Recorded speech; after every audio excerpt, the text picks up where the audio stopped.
Fala aí pessoal, sou Jorge Nicola, bem-vindos a mais um vídeo do canal, sempre bom ter vocês por aqui, sem perder tempo, só pedir para deixar like, se inscrever no canal e ativar as notificações.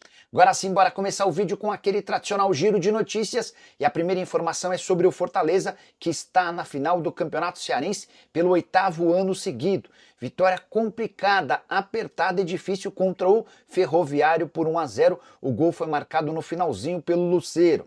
Já o Ceará, que pode ser o adversário do Fortaleza na grande decisão, acertou a contratação do volante Lucas Lima, que disputou o Campeonato Paulista pelo São Bernardo. Para completar o giro de notícias, contar que o Vitória fez 3-0 no Atlético de Alagoinhas e chegou à final, sua primeira decisão desde que contratou o Thiago Carpini. Vitória que fez grande campanha no Campeonato Estadual. E se pegar o Bahia pela frente, o Bahia precisa vencer o Jacuipense, poderemos ter um Bavi na decisão do Campeonato Baiano. Por falar no Bahia, deixa eu contar que o Tricolor está de olho em Matheus Mendes. Pelo menos foi essa a informação que o pessoal da Itatiaia trouxe nesse sábado. Depois da partida que terminou com vitória por 4-0 do Galo contra o América, na final do Campeonato Mineiro, surgiu a informação de que o Bahia, que contratou recentemente o goleiro Ronaldo por empréstimo do Atlético Goianiense, também tem a intenção agora de comprar em definitivo o Matheus Mendes, atleta que pertence ao Galo e está emprestado ao América até o fim da temporada. Conversei com gente do América e também com o staff do Matheus Mendes. Ambos negam qualquer conversa com o Tricolor. Só para vocês entenderem a situação, Matheus Mendes nem disputou a final do Campeonato Mineiro, porque para colocá-lo em campo contra o Galo, o América precisaria desembolsar R$ 750 mil por jogo.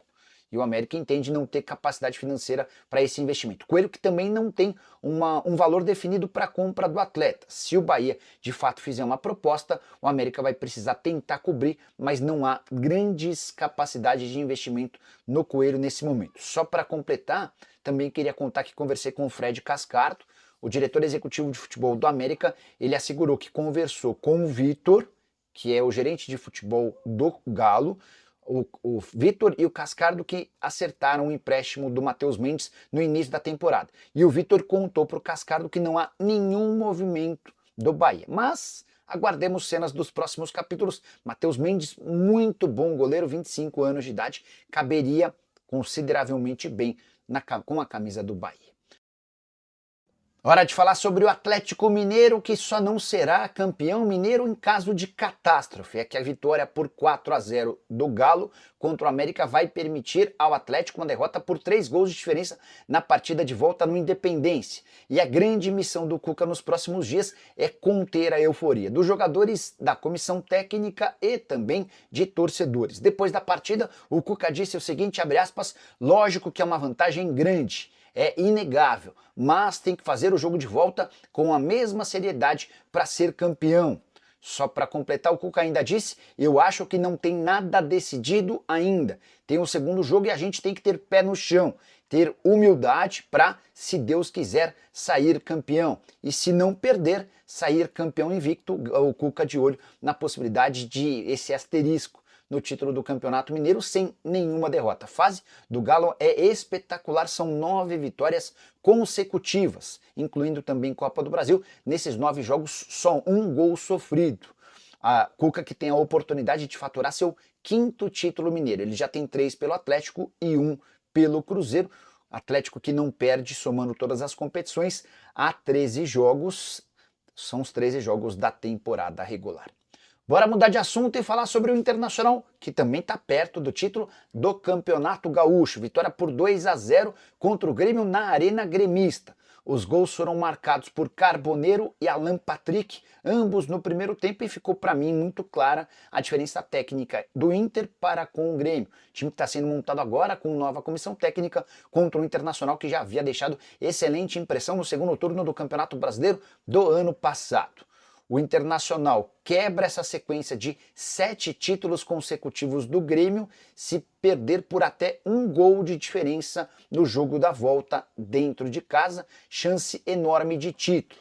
Importante contar ainda que o Inter ampliou sua vantagem no histórico de confrontos entre os grenais, ou nos grenais. São 165 vitórias do Inter, 139 empates contra 141 vitórias do Grêmio. Para completar, notícia importante, o Diário Olé da Argentina afirma que o Colorado está de olho em Joaquim Correa, atacante argentino de 30 anos de idade, que vive os últimos meses do seu contrato com a Inter de Milão. O vínculo se encerra em junho, ele tem só 10 partidas na atual temporada, sempre entrando como reserva. Não conseguiu decolar por lá, como já havia acontecido na temporada passada, quando esteve emprestado ao Olympique de Marselha. Jogador revelado no Estudiantes, saiu em 2015 para a Europa e passou por Sampdoria, Sevilha, Lazio, o Olympique de Marselha, além da própria Inter de Milão. Você, torcedor colorado, gostaria de Joaquim Correa vestindo a camisa do seu time? Eu acho que seria um baita acréscimo. Bora falar agora sobre o São Paulo. Marcos Antônio fica ou não no tricolor pro segundo semestre? Volante que virou titular nas últimas 2 partidas do São Paulo, na vitória por 3-1 contra o São Bernardo e na vitória contra o Novo Horizontino por 1-0. 2 resultados importantes que permitiram ao São Paulo primeiro passar em primeiro do grupo, depois de eliminar o Novo Horizontino nas quartas e alcançar as semifinais. Marcos Antônio, que não vinha conseguindo se firmar como titular sob o comando do Zubeldia, está aproveitando a oportunidade deixada pelo Pablo Maia, que contundiu o tornozelo, inclusive passou por cirurgia para corrigir o rompimento dos seus ligamentos do tornozelo. A situação do Marcos Antônio é simples. Ele está emprestado até a metade do ano e já dá para cravar que o São Paulo não terá a obrigação de comprá-lo.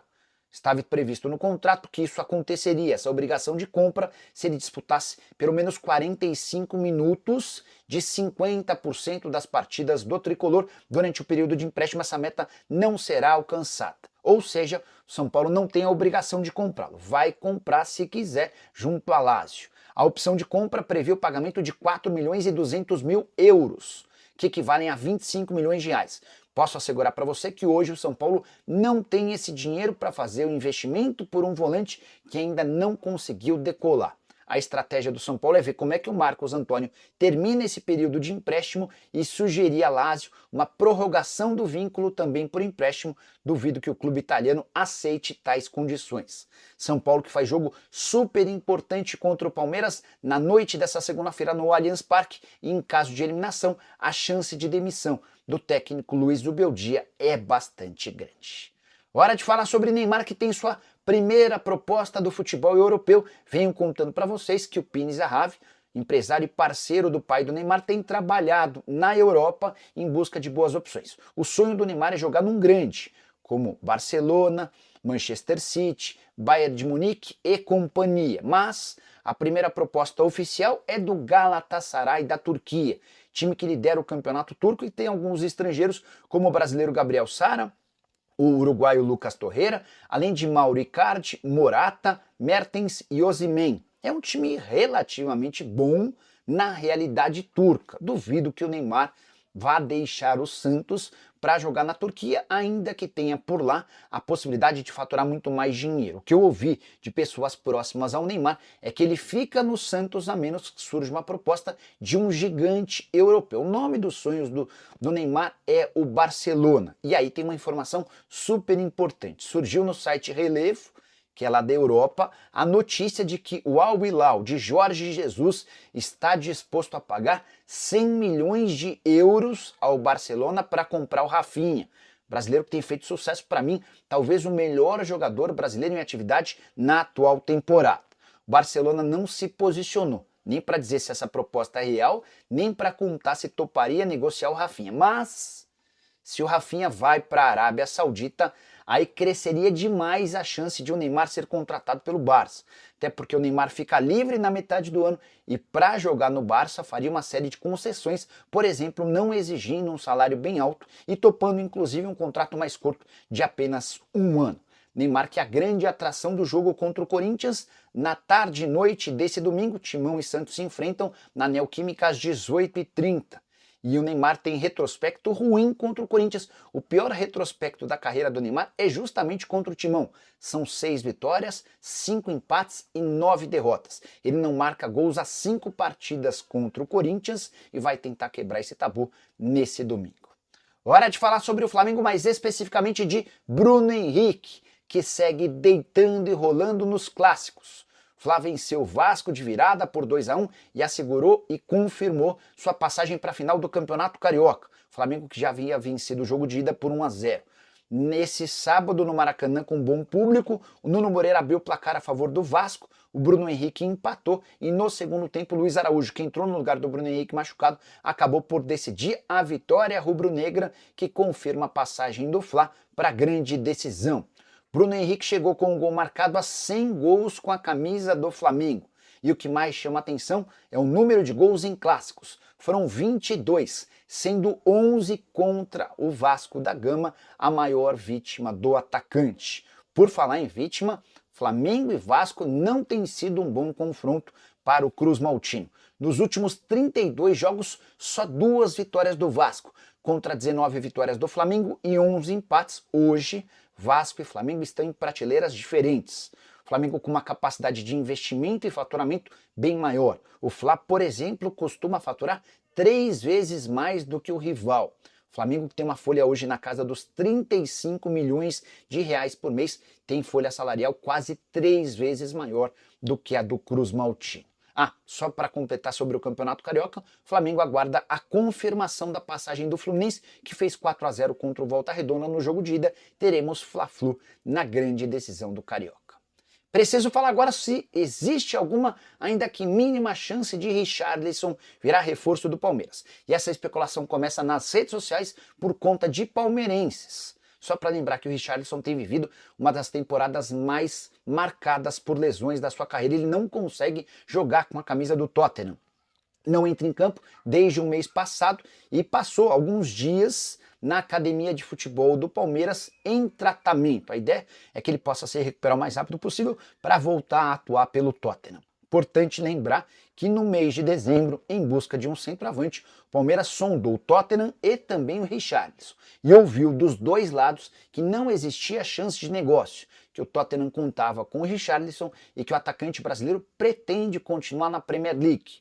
O que fez com que torcedores imaginassem alguma mudança nesse cenário foi a presença do Richarlison na academia de futebol. Mas não existe nenhuma chance de acerto, zero. Richarlison segue convencido de que precisa continuar na Premier League. E depois, para completar, o Palmeiras não está mais em busca de um centroavante. A contratação por 155 milhões de euros do Vitor Roque preencheu essa lacuna. Não há mais dinheiro nem vaga para um centroavante no Palmeiras. Diante desse cenário, dá para cravar que o Palmeiras nem conversa, negocia ou cogita contratar o Richarlison nesse momento. Chegada do Vitor Roque, centroavante de 20 anos de idade, que já foi do Barcelona, supre todas as necessidades do Verdão e a tendência é que o Vitor Roque jogue contra o São Paulo nessa segunda-feira. A grande dúvida é se ele será titular ou entrará no decorrer da partida. Você prefere o Richarlison ou o Vitor Roque? Já uso o espaço para comentário para registrar sua opinião, beleza? Bora fechar o vídeo com informação importante. Memphis cogita deixar o Timão. Informação publicada pelo portal RTI. Ainda não há confirmação nem do Corinthians, nem do staff do Memphis a respeito desse assunto. O que está rolando? O que há por trás dessa notícia? Na última quarta-feira, depois que o Timão perdeu por 3-0 para o Barcelona, rolou um estresse forte no vestiário alvinegro. Discussão pesada entre Memphis Depay, Gustavo Henrique e outros jogadores. O Memphis saiu criticando a defesa, entre outras coisas, por não avançar nas linhas. Gustavo Henrique defendeu seus colegas, afirmando que o Memphis precisa ter um comportamento mais profissional, abusar menos da noite, se preocupar mais em ser atleta. Outros jogadores saíram em defesa do Gustavo Henrique contra o Memphis Depay. Cheguei a ouvir que o Memphis não é querido pelos jogadores do Timão há bastante tempo. Essa informação não é a que eu tenho. Atleta que, exceto por essa discussão, tem boa relação com o restante do elenco. Cara que chega cedo, vai embora tarde, super profissional, apesar de fato ter vários outros compromissos extracampo que já causaram algum incômodo dentro do Parque São Jorge. Sobre a possibilidade dele ir embora, o contrato do Memphis no Timão só se encerra em junho de 2026 e por aqui ele é super bem pago. São pelo menos 3 milhões de reais fixos e livres de impostos por mês. Se todas as metas forem batidas, os vencimentos do Memphis podem alcançar até R$ 4.700.000, também sem impostos, toda a carga tributária ficando para o Timão. Outra coisa, se o Memphis de fato cogitar ir embora, ele vai precisar pagar 5 milhões de euros de multa para o Corinthians pela quebra do vínculo. Isso está previsto no acordo entre os times. E se for para jogar em outro clube, aí haveria a necessidade de um pagamento de uma multa rescisória de 10 milhões de euros, embora dos 10 milhões, 5 milhões ficassem para o Memphis Depay. Então, na prática, para que o Memphis Depay deixe o Corinthians, há necessidade de um pagamento ao Timão de 5 milhões de euros de multa, que hoje equivalem a mais ou menos 31 milhões de reais. Só para completar, em meio a esse clima quente, organizadas do Corinthians estiveram no centro de treinamento alvinegro nesse sábado e conversaram com os jogadores exigindo uma postura diferente do time no confronto contra o Santos. Os atletas admitiram que não foram bem nas duas partidas contra a Universidade Central e também no 3-0 contra o Barcelona. Vamos checar em campo como é que o Corinthians se comporta e os desdobramentos do resultado. Ramon Dias demitido? Memphis cogita ir embora mesmo? Aguardemos cenas dos próximos capítulos. Queria saber de você, torcedor corintiano, como é que você está vendo esse momento. Usa o espaço para comentário, só não esquece de deixar like, de se inscrever no canal. Nos encontramos mais tarde. Seja bem-vindo ao canal de notícias do Botafogo.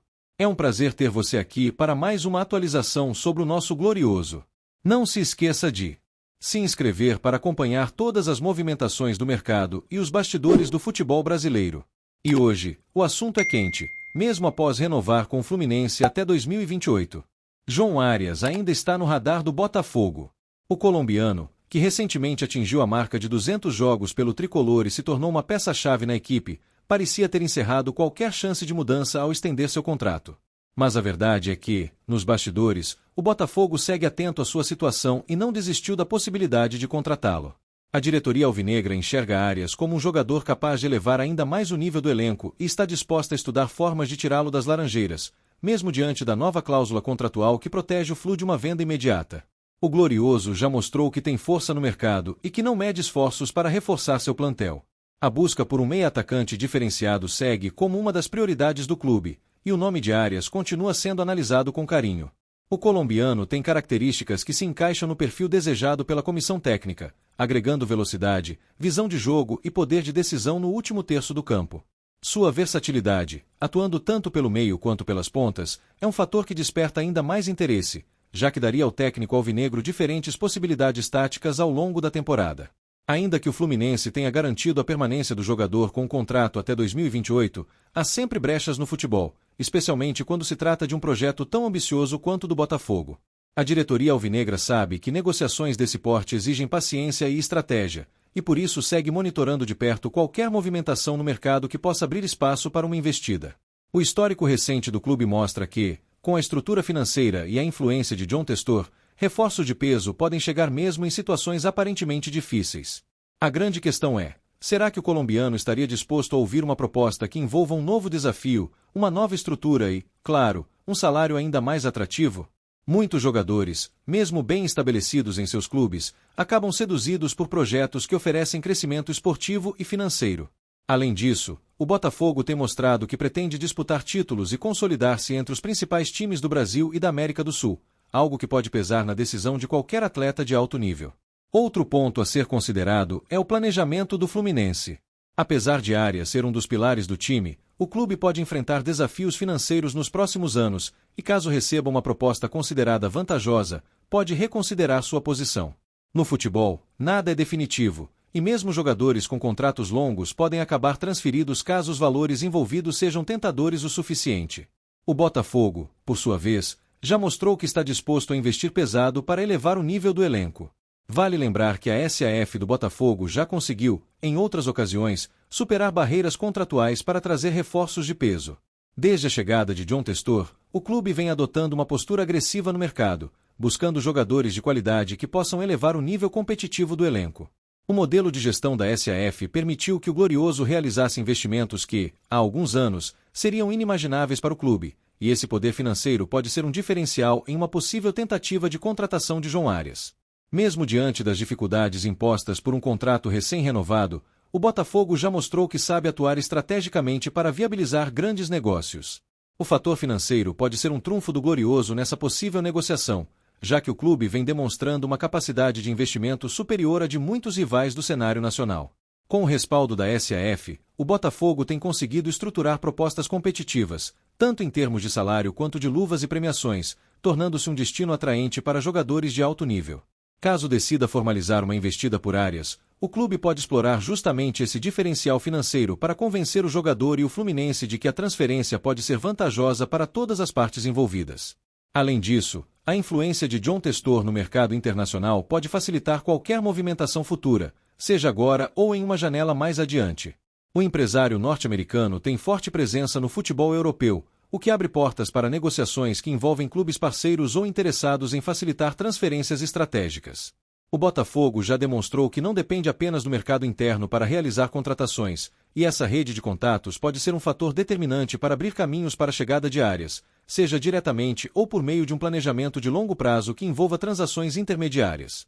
Outro aspecto importante é a capacidade do Botafogo de estruturar negociações criativas para driblar eventuais entraves. Seja oferecendo uma compensação financeira vantajosa ao Fluminense, incluindo jogadores na transação ou até mesmo articulando uma venda futura com percentual para o tricolor, a SAF Alvinegra tem recursos para construir um cenário favorável à concretização do negócio. O interesse em áreas não é casual, e se o Botafogo enxergar uma oportunidade real, certamente explorará todos os caminhos possíveis para contar com o colombiano no elenco. Enquanto isso, João Arias segue brilhando pelo Fluminense e demonstrando felicidade com sua decisão de ficar. Após a vitória sobre o Nova Iguaçu por 2-0, o colombiano destacou a importância de se manter focado no clube e comemorou o bom momento sob o comando de Mano Menezes. Mas sabemos bem que o futebol é dinâmico, e aquilo que hoje parece definitivo pode mudar rapidamente diante de uma proposta irrecusável. Torcedor alvinegro, você acredita que o Botafogo deve insistir nessa negociação e tentar trazer João Arias para o time? Ou o clube deveria buscar outras opções no mercado? Deixe sua opinião e continue acompanhando as atualizações sobre o Glorioso. E claro, não se esqueça de ativar as notificações para não perder nenhuma novidade.